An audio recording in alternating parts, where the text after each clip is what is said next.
পশ্চিমবঙ্গের মুখ্যমন্ত্রী, পশ্চিমবঙ্গের সেদিনের পুলিশ কমিশনার, তারা কিন্তু বলেছিল যে আরো আসামি আছে, 7 দিনের মধ্যে তাদেরকে আমরা গ্রেপ্তার করে ফেলব। তার মানে রাজ্য সরকার বা রাজ্যের পুলিশ জানতো আরো আসামি আছে। পাশাপাশি হাইকোর্ট দায়িত্ব দিয়েছিল সিবিআই কে আরো পুঙ্খানুপুঙ্খ তদন্ত করতে।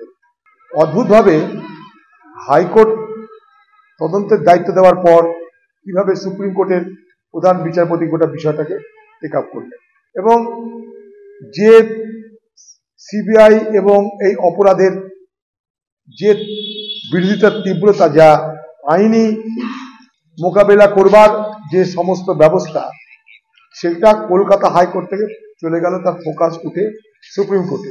এবং তারপর থেকেই আমরা দেখতে পেলাম যেন সমস্ত কিছু একটু অগোছালো হতে আরম্ভ করল এবং মানুষের মধ্যে সন্দেহ প্রকাশ পেতে আরম্ভ করল।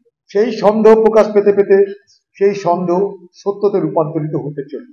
সিবিআই বলেছিল যে এরা তথ্য প্রমাণ লোপাট করেছে, এরা অভিযুক্তদের সহযোগিতা করেছে, এরা অনেক কিছু জানে, তার জন্যই গ্রেপ্তার করা হয়েছিল। আমরা সবাই জানি যে স্ট্যাচুটরি যে পিরিয়ড, অর্থাৎ একটা আসামিকে ধরার পর যে 90 দিনের যে সময়টা, তার মধ্যে যদি চার্জশিট জমা না দেওয়া হয় তাহলে সে জামিন পেতে পারে।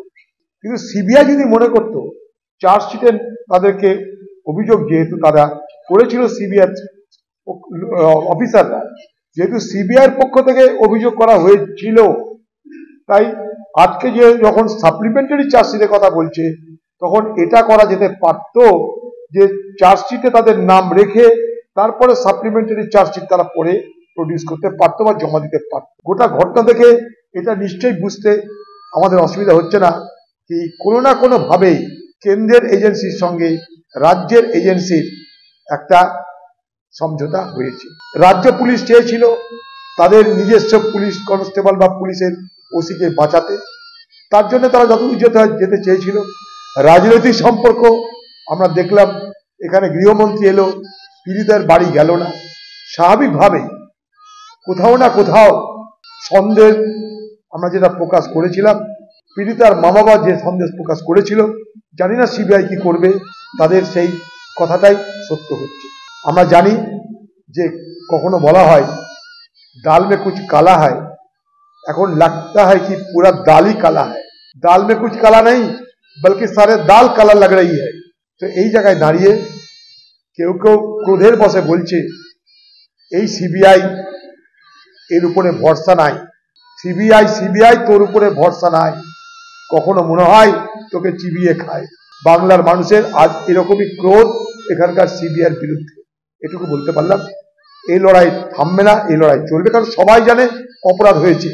অপরাধীদের বাঁচাতে তৎপর ছিল পশ্চিমবঙ্গের সরকার, পশ্চিমবঙ্গের পুলিশ, এটা আমরা সবাই দেখেছি নিজের চোখে। আজও পশ্চিমবঙ্গের মুখ্যমন্ত্রী এবং তার পার্টি এই অপরাধীদের রক্ষা করতে তৎপর।